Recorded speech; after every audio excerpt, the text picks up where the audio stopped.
The courtroom is a place where justice is served, but sometimes the behavior of those on trial can leave everyone in shock.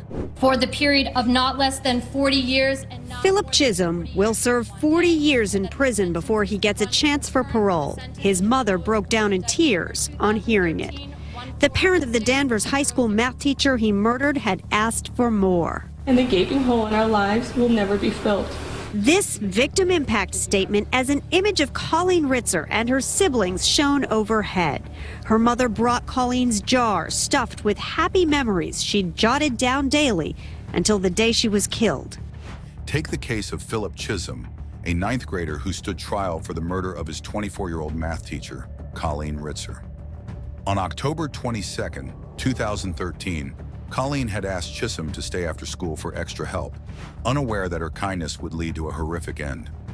Chisholm came prepared with a knife, a change of clothes, and gloves. He followed her into a restroom, where he took her life. His brutality didn't stop there. He robbed, assaulted, and abused her afterward, then disposed of her body in a garbage bin, dragging it behind the school in a feeble attempt to cover his tracks. The next morning, he was arrested with Colleen's blood still on his hands. Throughout the trial, Chisholm displayed a chilling lack of remorse, even as Colleen's family poured their grief into heartfelt statements. His attorneys argued he was mentally unstable, but the court wasn't convinced. In February 2016, he was sentenced to life in prison with a parole eligibility date of 25 years, the maximum allowed under the law. 21-year-old Brandon Spencer of Inglewood bangs his head as a judge sentences him to 40 years to life after he was convicted of shooting a rival gang member at a 2012 Halloween party on the USC campus. Then there's the case of Brandon Spencer, a 19-year-old who allegedly opened fire at a crowded Halloween party on the University of Southern California campus. 4 people were injured, though thankfully no one died. Spencer, a documented gang member, claimed the shooting stemmed from an ongoing feud. During the trial, he maintained his innocence, but the jury disagreed. When the judge sentenced him to 40 years to life, Spencer's reaction was nothing short of shocking. Breaking news closer to home, a teenager who police say killed 2 young men and terrorized an entire county for weeks has accepted a plea deal. And it could put him in jail for the rest of his life. Investigators say Conrad Schaefer was only 15 years old when he and a group of his friends shot up more than a dozen houses in Osceola County. They say he also killed 2 men before being arrested and charged with first-degree murder. But Spencer's behavior pales in comparison to that of 15-year-old Conrad Schaefer, who terrorized his neighborhood with a semi-automatic rifle. Schaefer and his friends randomly shot at homes, resulting in the death of 17-year-old David Guerrero, who was on his way to work. Schaefer had convinced his father to buy the rifle, which he then took while his father slept. For 2 weeks, Schaefer and his friends wreaked havoc, even invading a home and fatally shooting 22-year-old Eric Rupnerine. During his trial, Schaefer offered a tearful apology to the victims' families, but Eric's grandfather was unmoved, stating that forgiveness was impossible for such a heinous crime. Schaefer pleaded guilty to 2 counts of first-degree murder and was sentenced to 2 consecutive life terms. The judge noted that if Schaefer had been just 3 years older, he would have faced the death penalty. It only took a few hours for a jury to convict a Kenosha teen of murdering his former girlfriend.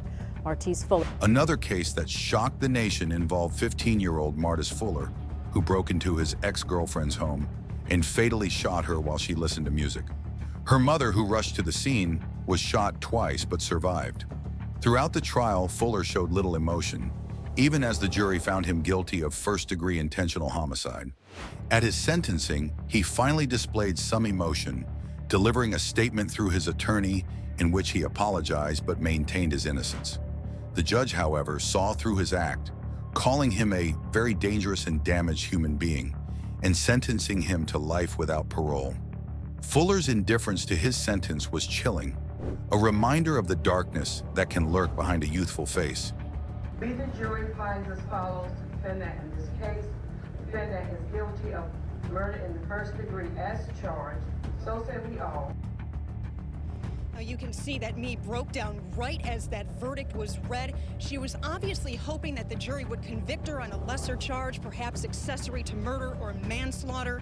Now, though, she'll spend the rest of her life behind bars for the murder of Shannon Griffin. Jennifer Mee's case is another that defies belief.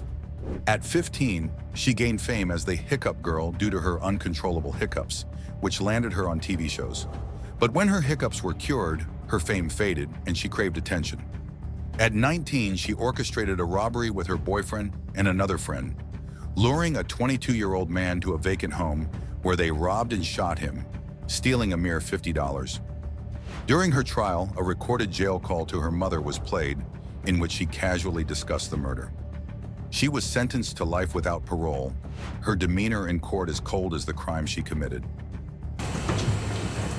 Now, 2 days past her 20th birthday, Alyssa Bustamante is still recognizable as the teenager arrested in the fall of 2009 for the murder of 9-year-old neighbor Elizabeth Olton.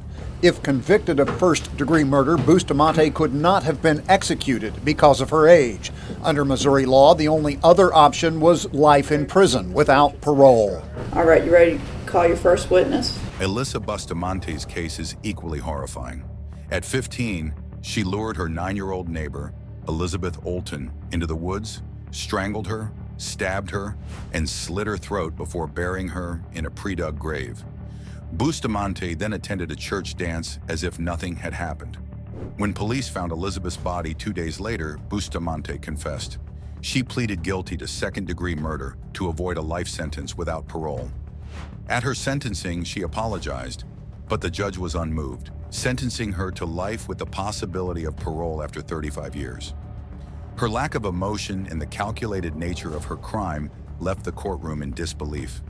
Cruz had already pleaded guilty to the rampage that shook the nation. Today, Cruz appeared emotionless as the judge read the sentencing verdicts. But as she continued naming each of the victims, he seemed to get fidgety. The families comforted each other. Several were in utter disbelief, shaking their heads in disgust.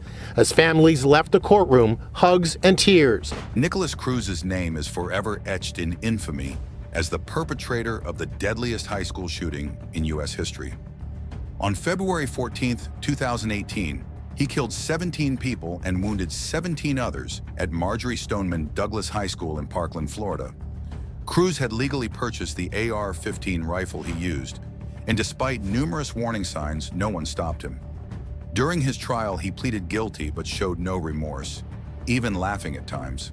The jury couldn't unanimously agree on the death penalty, so he was automatically sentenced to life without parole.